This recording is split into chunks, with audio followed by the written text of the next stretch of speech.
Assalamualaikum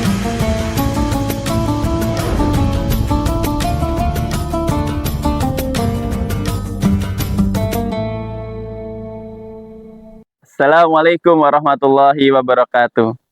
Jumpa kembali dalam kajian Kultum Ramadan Kurma Kuarcap Kabupaten Purbalingga. Alhamdulillahalamin. Amsayna ala fitatil Islam wa kalimatil ikhlas wa ala din nabina Muhammadin sallallahu alaihi wasallam wa ala millati abina Ibrahim hanifa wa makana minal musyrikin. Asyhadu an la ilaha illallah asyhadu anna Muhammadar rasulullah nabiyya ba'da rasulullah.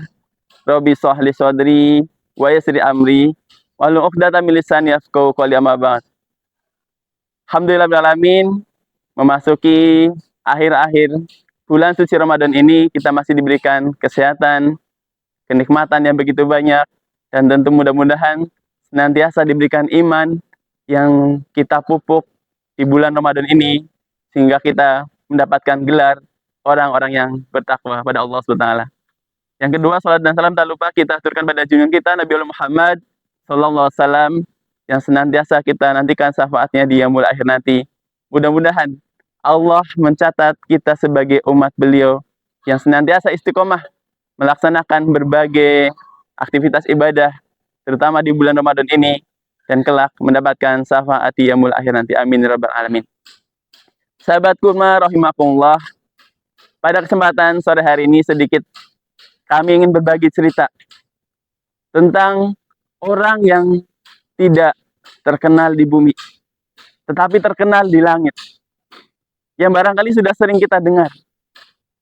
Dan bahkan barangkali ada di sekitar kita juga orang-orang yang secara ekonomi lemah, tetapi sesungguhnya secara iman dia kuat. Orang-orang yang dianggap sepele di masyarakat, tetapi dia disanjung oleh para malaikat. Seorang tabi'in yang bernama Uwais Al-Qarni. Nama yang saat ini sudah menjadi melegenda.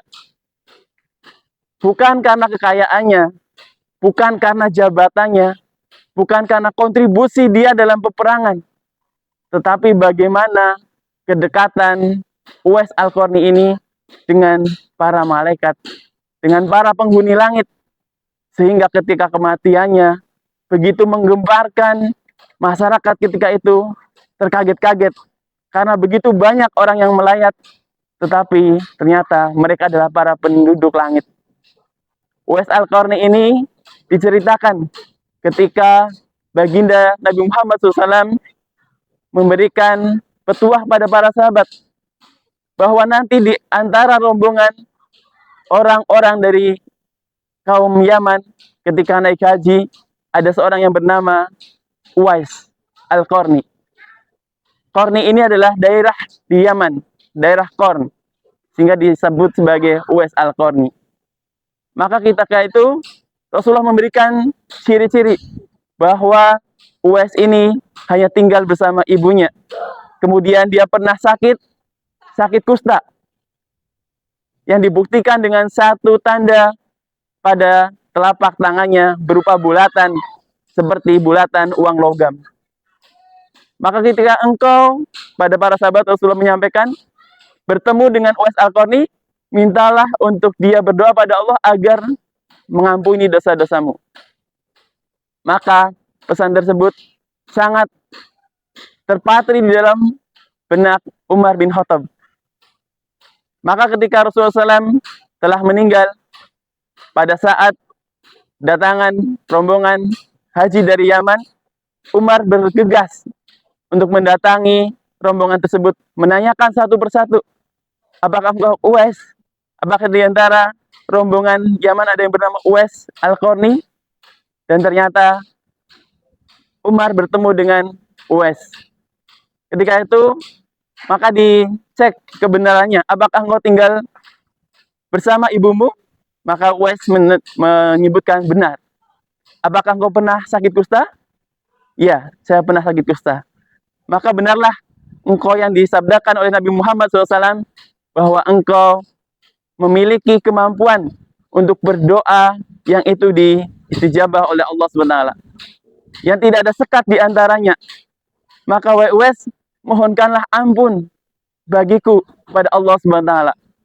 Seorang sahabat yang mulia Umar bin Khattab meminta Uwais untuk mendoakan dirinya agar diampuni oleh Allah Subhanahu wa taala. Sempat tidak mau karena Uwais merasa siapa dirinya dibandingkan dengan Amirul Mukminin Umar bin Khattab. Tetapi setelah dibujuk, akhirnya Uwais mendoakan agar Allah mengampuni dosa-dosa sahabat Umar bin Khattab. Lantas, sebenarnya apa yang menjadi spesial dari seorang Uwais Al-Qarni ini? Maka di riwayat yang lain diceritakan bagaimana Uwais beserta ibunya. Ketika itu seorang ibu memiliki harapan bahwa menjelang akhir hayatnya dia ingin naik haji. Maka disampaikanlah kepada Uwais ini, wahai Uwais, sebelum saya meninggal, maka berikan aku kesempatan untuk pergi ke haji. Uwais Al-Qarni yang secara harta tidak begitu mapan, bukan orang yang berada, bingung ketika itu. Dia hanya seorang penggembala domba yang sehari-harinya bergelut dengan para domba. Tetapi tidak kehabisan ide. Ia membelikan satu anak domba. Karena uang yang dimilikinya cukup untuk memberikan satu anak domba kepada majikannya.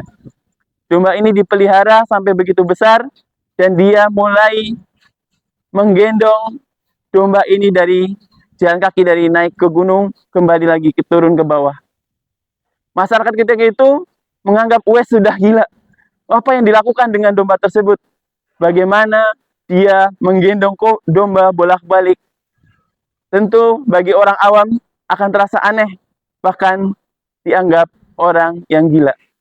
Tetapi Uwais tidak peduli bahwa kesiapan fisiknya harus siap untuk menggendong ibunya. Ini yang sedang Uwais siapkan. Maka bulan demi bulan, hari demi hari berlalu, tubuhnya semakin kuat untuk menggendong ibunya ketika memasuki bulan haji. Maka dengan baktinya, Uwais Al-Qarni menggendong ibunya sampai dari Yaman untuk membawa ibunya naik haji ke Mekah. Masya Allah, begitu berat pengorbanan Uwais Al-Qarni ini yang patut kita contoh. Bagaimana bakti beliau pada ibunya, tidak peduli apa yang dikatakan oleh orang lain, asalkan dia mampu berbakti pada kedua orang tuanya. Atau ketika itu adalah ibu Uwais Al-Qarni yang masih hidup. Maka kesempatan sore hari ini sahabat kurma rahimakumullah menjadi pembelajaran bagi kita agar kita tidak sombong. Apakah barangkali saat ini kita terkenal di dunia, tetapi kita bukan apa-apanya dibandingkan dengan penduduk langit yang ada? Atau kita tidak boleh sombong, barangkali di antara saudara atau di tetangga kita secara ekonomi tidak berada, tetapi ternyata dia begitu dekat dengan Allah Subhanahu wa taala. Kemudian yang berikutnya, kita bisa belajar bagaimana bakti seorang anak kepada kedua orang tuanya. Yang masih hidup kedua orang tuanya jangan sampai disia-siakan. Yang tinggal hanya ayah ataupun ibu, berikan bakti yang terbaik sebelum Allah menjemput kedua orang tua kita.